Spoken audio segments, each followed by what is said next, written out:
আসসালামু আলাইকুম সুপ্রিয় দর্শক, আজকে আমি রান্না করব খুব দেশীয় একটি খাবার, লাল শাক দিয়ে শিং মাছ। আর এটি রান্না করাও খুবই সহজ। চলুন দেখে নেওয়া যাক পুরো প্রস্তুত প্রণালীটা। আর এই জন্য এখানে আমি প্রায় এক আটি লাল শাক নিয়ে নিয়েছি। এখন লাল শাকটাকে সুন্দর করে কেটে ধুয়ে পরিষ্কার করে নিয়েছি।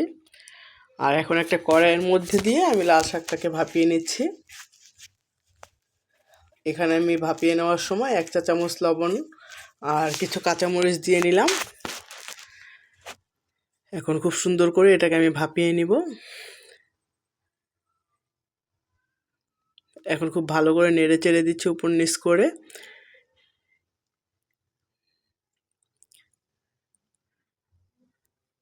এভাবে করে লাল শাকটাকে ভাপিয়ে নেওয়া হলে আমি এক সাইডে রেখে দিব।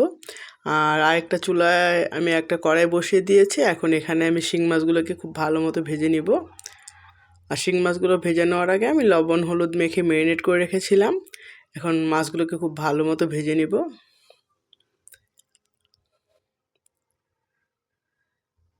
আমি 2 ব্যাচে মাছগুলোকে খুব সুন্দর করে ভেজে নিচ্ছি।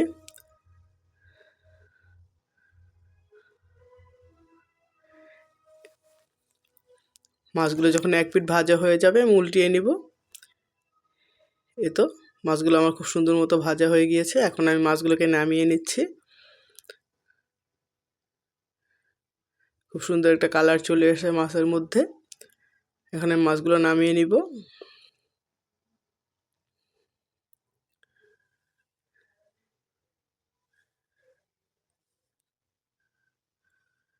এখন সে একই কড়াইয়ের মধ্যে আমি এখন পেঁয়াজটাকে ভেজে নিচ্ছি।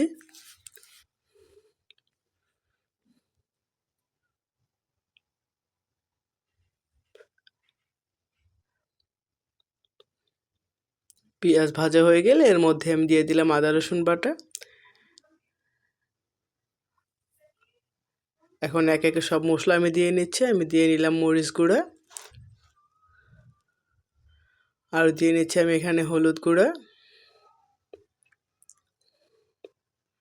আর শাকের মধ্যে যেহেতু আমি আগে একটু লবণ দিয়েছিলাম, লবণটা একটু বুঝে শুনে দিতে হবে।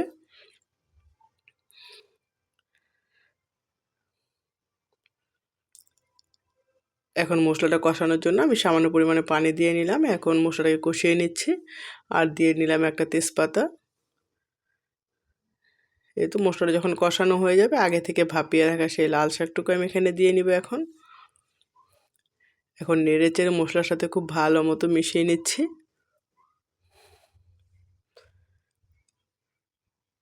লাল শাকটা আমি আগে থেকে 80% কুক করে রেখেছিলাম। এখন আর বেশি সময় লাগবে না। আর এখন ভাজা মাছটা এখানে দিয়ে নিব। এখন খুব সুন্দর মতো বলক চলে আসলে 2 থেকে 3 মিনিট রান্না করলেই এই লাল শাকটা রান্না আমার কমপ্লিট হয়ে যাবে। আমি এখন ঢেকে রান্না করব 2 থেকে 3 মিনিটের মতো। লাল শাক রান্নাটা আমার একদম ডান, কমপ্লিট হয়েছে। এখন আমি এটাকে নামিয়ে নিব। নামিয়ে পরিবেশন করব। খুবই মজার একটা তরকারি, দেশীয় রান্না এটা। আর খেতে খুবই মজা হয়।